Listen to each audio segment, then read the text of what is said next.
ইরানের সঙ্গে ইসরায়েল আমেরিকার যুদ্ধ শেষের ইঙ্গিত। ট্রাম্পের যুদ্ধবিরতি ঘোষণার পরেই কমল তেলের দাম। ইরানের তাপবিদ্যুৎ কেন্দ্রে আমেরিকার হামলায় বিরতি। 5 দিন ইরানের কোনো বিদ্যুৎ কেন্দ্রে হামলা নয়।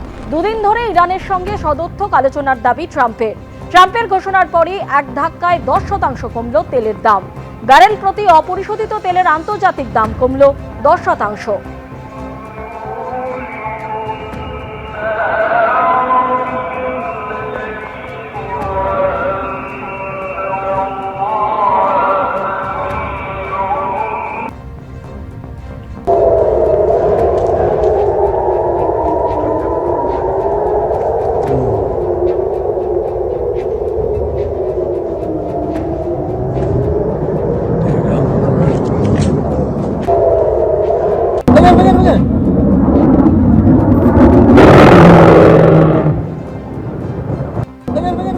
একদিকে যখন ডোনাল্ড ট্রাম্প এই দাবি করছেন, অন্যদিকে ইরানের তরফে বলা হচ্ছে যে ডোনাল্ড ট্রাম্পের সঙ্গে কোনো আলোচনা হয়নি। ইরানের পাল্টা হামলার ভয়ে পিছু হটেছেন ট্রাম্প, পাল্টা দাবি করা হচ্ছে ইরানের তরফে।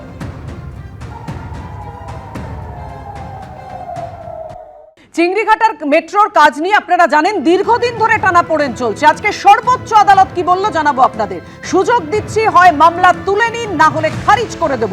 চিংড়িঘাটা মেট্রোর কাজ নিয়ে এভাবেই রাজ্যকে সর্বোচ্চ আদালতের হুঁশিয়ারি। রাজ্যের একগুঁয়ে মনোভাবেই আটকে চিংড়িঘাটা মেট্রোর কাজ হবে হাইকোর্টের নির্দেশে। হাইকোর্টই সময় বেঁধে দেবে। রাজ্যকে তীব্র ভর্ৎসনা করে স্পষ্ট জানিয়ে দিয়েছে সুপ্রিম কোর্ট। কথা বলবো, আমাদের সঙ্গে রয়েছেন আমাদের প্রতিনিধি সৌভিক মজুমদার। সৌভিক, বিশদে জানাও আজকে সুপ্রিম কোর্টে কি হলো। দেখো, সুপ্রিম কোর্টে মূলত এই মামলা রাজ্য সরকারের তরফ থেকে করা হয়েছিল এবং কলকাতা হাইকোর্ট মেট্রো সংক্রান্ত যে নির্দেশ দিয়েছে সেটাকে চ্যালেঞ্জ করে করা হয়েছিল। এখন এই মামলার শুরুতেই সুপ্রিম কোর্ট কিন্তু রাজ্য সরকারকে তীব্র ভর্ৎসনা করেছেন এবং এই মামলা নিয়ে সুপ্রিম কোর্টের কি মনোভাব সেটা কিন্তু প্রথম লাইনেই ব্যক্ত করেছেন। অর্থাৎ সুপ্রিম কোর্টে যখন মামলা শুরু হয় সেই সময় মাননীয় বিচারপতিরা তাদের যে মনোভাব সেটা ব্যক্ত করেছেন। প্রথমত মাননীয় বিচারপতিরা বলেছেন যে এই চিংড়িঘাটা মেট্রোর কাজ আটকে রেখে রাজ্য সরকার নিজের যে একগুঁয়ে মনোভাব রয়েছে সেই একগুঁয়ে মনোভাব তারা প্রদর্শন করছেন বা সেটা ব্যক্ত করছেন। তারপরে সুপ্রিম কোর্টের মাননীয় বিচারপতিরা বলেছেন যে এই মামলার ক্ষেত্রে কলকাতা হাইকোর্টের তরফ থেকে যথেষ্ট সংযম দেখানো হয়েছিল, যথেষ্ট সময় দেওয়া হয়েছিল এবং বারবার এই মামলার ক্ষেত্রে বিভিন্ন ধরনের নির্দেশ দেওয়া হয়েছে, রাজ্য সরকারকে সময় দেওয়া হয়েছে, কিন্তু সরকার সেই সময় মোতাবেক কাজ করেনি। এই মামলার ক্ষেত্রে উচিত ছিল, অর্থাৎ কলকাতা হাইকোর্টের বা রাজ্য সরকারের কলকাতা হাইকোর্টের উচিত ছিল এ রাজ্যের যিনি মুখ্য সচিব রয়েছেন, মুখ্য সচিব এবং ডিজিপির বিরুদ্ধে পদক্ষেপ গ্রহণ করা, কিন্তু কলকাতা হাইকোর্টের তরফ থেকে সেই সংযমও দেখানো হয়েছে।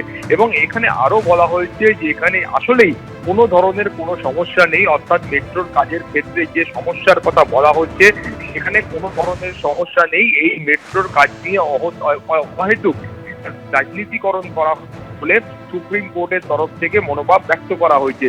সুপ্রিম কোর্টের তরফ থেকে এটাও কিন্তু খুব স্পষ্ট করে বলা হয়েছে যে কলকাতার যে মেট্রো রেল প্রকল্পের কাজ চলছে সেই মেট্রো প্রকল্পের কাজটাকে বিলম্বিত করাই কিন্তু রাজ্য সরকারের মূল উদ্দেশ্য, বা রাজ্য সরকার চাইছে এই মেট্রো প্রকল্পের কাজটাকে বিলম্বিত করে দেওয়ার জন্য। এই মর্মেই কিন্তু সুপ্রিম কোর্টের তরফ থেকে আজকে একাধিক মন্তব্য করা হয়েছে। তার পাশাপাশি স্পষ্ট হুঁশিয়ারি দেওয়া হয়েছে রাজ্য সরকার চাইলে তারা এই মামলা প্রত্যাহার করে নিক, না হলে সুপ্রিম কোর্ট এই মামলা খারিজ করে দেবে।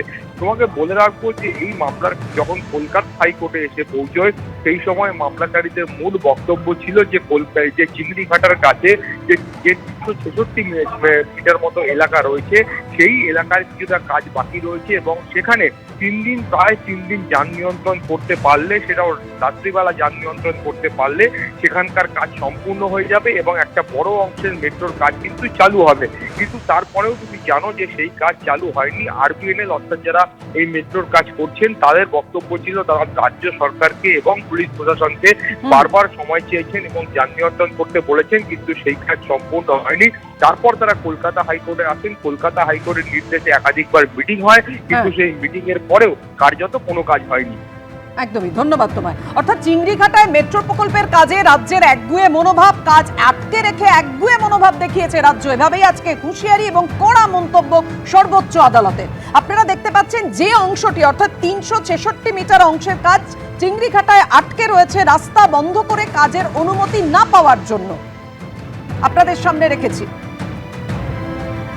কথা বলবো। আমাদের সঙ্গে রয়েছেন আমাদের প্রতিনিধি, একেবারে ঠিক কোন অংশটার জন্য এবং কি সমস্যার দরুন এই অংশের কাজ আটকে রয়েছে কথা বলবো। আমাদের প্রতিনিধি অরিত্রিক ভট্টাচার্য আমাদের সঙ্গে রয়েছে। অরিত্রিক, ঠিক কোথায় জট? এই 366 মিটার অংশের জটিলতাটা কেন কাটছে না? দেখো, চিংড়িঘাটার মোড়ে একেবারে দাঁড়িয়ে আমি তোমাকে একটু দেখানোর চেষ্টা করবো এবং বোঝানোর চেষ্টা করব সমস্যাটা ঠিক কোন জায়গায়।